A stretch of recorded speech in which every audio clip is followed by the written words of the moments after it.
চলে চট্টগ্রাম বিভাগের অন্তর্গত একটি উপকূলীয় জেলা লক্ষ্মীপুর বঙ্গোপসাগরের উত্তরে এবং মেঘনা নদীর তীরবর্তী অঞ্চলে অবস্থিত। এটি মেঘনা নদীর মোহনায় অবস্থিত হওয়ায় নদী ও সাগরের সংমিশ্রণ এই জেলাকে একটি বিশেষ ভৌগোলিক গুরুত্ব প্রদান করে।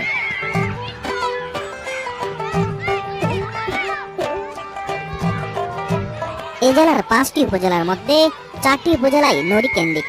তবে দুঃখজনক হলেও সত্য যে বর্তমান সময়ে এসেও এই জেলাকে অনেক মানুষ নোয়াখালীর অংশ মনে করে। যদিও ইতিহাস ও সংস্কৃতিতে কিছুটা মিল থাকলেও প্রশাসনিকভাবে এই জেলা 1984 সালে নোয়াখালী থেকে পৃথক হয়ে স্বতন্ত্র পরিচয় লাভ করে। অথচ এখনো অনেকের মাঝে এই বিভ্রান্তি বিরাজমান।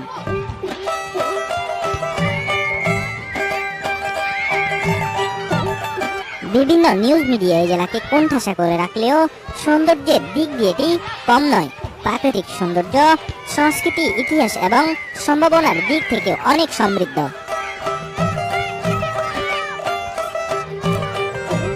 যেখানে বাংলাদেশের পরিচিত পর্যটন কেন্দ্রগুলো জনারণ্যমুখর, সেখানে লক্ষ্মীপুর জেলার অনেক নদী কেন্দ্রিক প্রাকৃতিক স্থান এখনো অপেক্ষায় রয়েছে নিজ সৌন্দর্যের পরিচয় তুলে ধরার।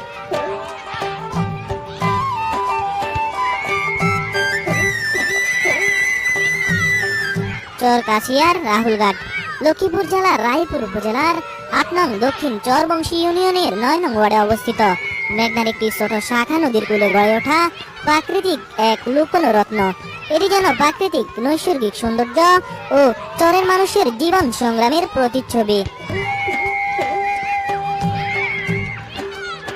বন্ধুরা, আমি আছি এখন লক্ষ্মীপুরের রায়পুর উপজেলার চরকাছিয়া যে মিয়ারহাট, হাটের রাহুলঘাটে। তো আপনারা দেখতে পাচ্ছেন এটি রাহুলঘাটের একটি ছোট নদী। এখানে যারা স্থানীয় কিশোরেরা আছে তারা ফুটবল খেলতেছে। আমি এখন যে মাঠটিতে দাঁড়িয়ে আছি, হয়তো কিছুক্ষণ পরে এই মাঠটি একবারে জোয়ারের পানিতে ভরে যাবে। দেখেছেন আপনারা কি সুন্দর ফুটবল খেলতেছে তারা। আমারও ইচ্ছে করে তাদের সাথে ফুটবল খেলতে। জামা কাপড় যদি আনতাম অবশ্যই ফুটবল খেলতাম। এরকম একটা পরিবেশে এভাবে ফুটবল খেলাটা আসলে কত মজার যে হবে। যাদের একটা মাঠ নেই তারাই হয়তো এই আক্ষেপটুকু থাকে, আমার মতো আমাদেরও মাঠ নেই। আপনারা দেখতে পাচ্ছেন এখানে নদীর পাশে একেবারে তারা ফুটবল খেলতেছে।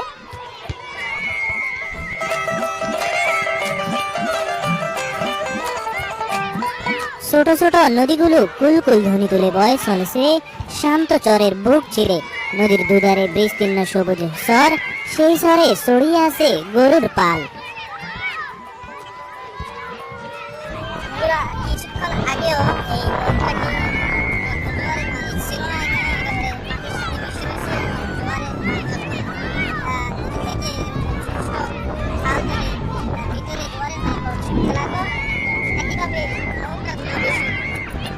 দেখা যাচ্ছে যে অত্র অঞ্চলের কৃষকের গৃহপালিত গবাদি পশুগুলো ঘাস খাচ্ছে। হয়তো কিছুক্ষণ পরে এই গবাদি পশুগুলো কৃষকেরা এই মাঠ থেকে তাদের গোয়ালে নিয়ে যাবে। খুবই মনোমুগ্ধকর দৃশ্যটি এই রাহুলঘাটে আসলে দেখা যাবে এই সুন্দর দৃশ্যটি।